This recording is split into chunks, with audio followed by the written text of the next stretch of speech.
नकुल और सहदेव, क्या आज आपकी बुद्धि शक्ति खत्म हो गई? क्या आप भी अपनी पत्नी को दांव पर लगाकर राजी हैं?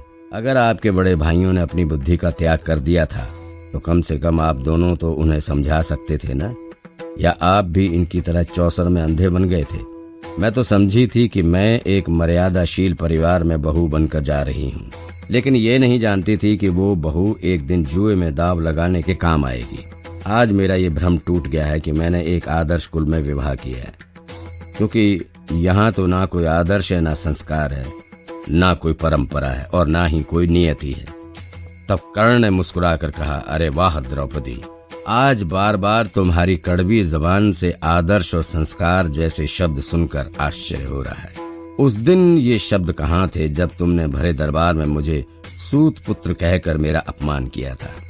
उस दिन ये आदर्श और संस्कार कहाँ गए थे जब तुमने मेरे मित्र को अंधा कहकर उसे टोका था? क्या तुम्हारे संस्कार में इस तरह अपमान करना शोभा देता है? अगर सच में ऐसा है तो आज तुम्हारा इस तरह खींच कर लाना भी शोभा देता है और मेरे मित्र की दासी बनना भी शोभा देता है। तब अर्जुन ने कहा, सूत पुत्र कर्ण, आज तुम्हें जितना कहना है वो कह डालो, मगर जिस दिन तुम्हारा सामना मुझसे होगा ना, उस दिन तुम पानी भी नहीं मांग पाओगे। तब दुर्योधन ने भी कहा, मैंने अभी जो कहा वो भूल गए अर्जुन? याद रखो कि दास हमेशा मालिक के सामने झुककर बात करता है। कर्ण ने बिल्कुल सच कहा है, तुम्हारी पत्नी मर्यादा और नियति का नाम ले लेकर ढोंग कर रही है। वैसे भी इस नागिन ने बहुत जहर उगला है, अब इसके फन को कुचलने की बारी आ गई। दुर्योधन ने द्रौपदी के सामने देखकर कहा, चल मेरी दासी, अपने ये वस्त्र उतार और मेरी जंघा पर बैठ जा। आज से तेरे 5 नहीं बल्कि 6 पति होंगे। ये सुनकर भीम अपने आप को काबू नहीं कर पाया। उसने तुरंत दुर्योधन का गला पकड़ा और गुस्से में पूछा, तेरी हिम्मत कैसे हुई नीच कि तू मेरी पत्नी को ऐसा बोल सके?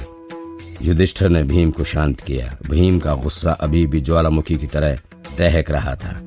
उसने दुर्योधन से कहा, महादेव की सौगंध खाकर कहता हूँ दुर्योधन, जिस दिन तू मुझे रणभूमि पर मिलेगा उस दिन तेरी इसी जंघा पर प्रहार करूंगा। दुर्योधन खड़ा हो गया। उसने गुस्से में कहा, तुम पांडवों ने मेरे साथ बहुत अन्याय किया, अब देखो मैं उसका बदला कैसे लेता हूँ। उसने दुशासन को कहा, दुशासन, तेरी भाभी के वस्त्र निकाल और सबके सामने इसे मेरी गोदी में बिठा दे। मैं भी देखता हूँ कि आज द्रौपदी की लाज रखने कौन आता है। द्रौपदी रोती हुई अपनी लाज बचाने लगी। वो दुशासन से हाथ जोड़कर विनती कर रही और दुशासन निर्दय की भांति हंसता हुआ उसकी तरफ बढ़ रहा था।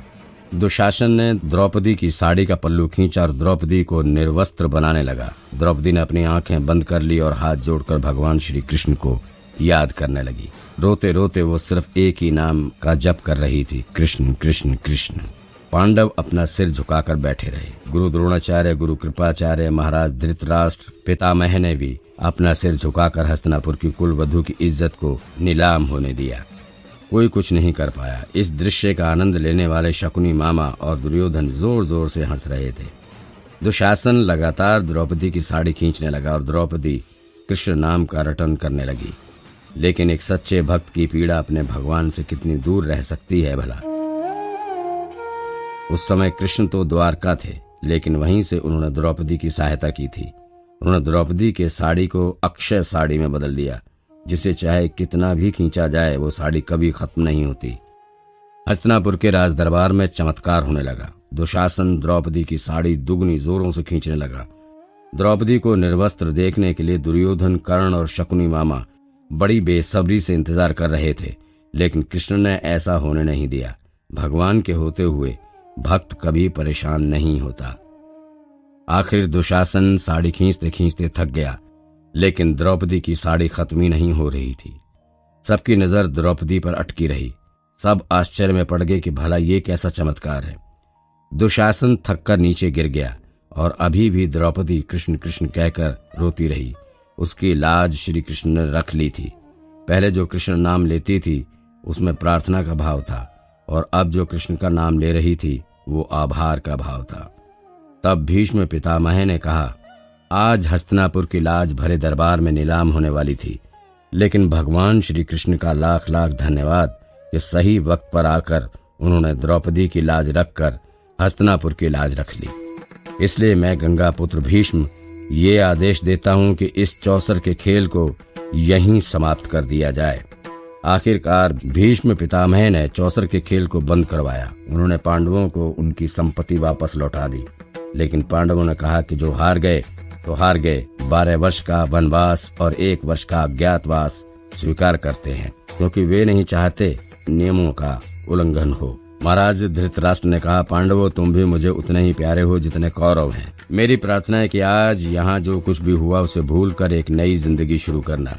भाइयों में आपसी दुश्मनी विनाश को न्योता देती है। द्रौपदी ने सबके सामने कहा, माफ करना महाराज, लेकिन समय गुजर जाने के बाद आपकी इस प्रार्थना का कोई मोल नहीं रहता। विनाश तो शुरू हो चुका है, अब बस नतीजा देखना बाकी है।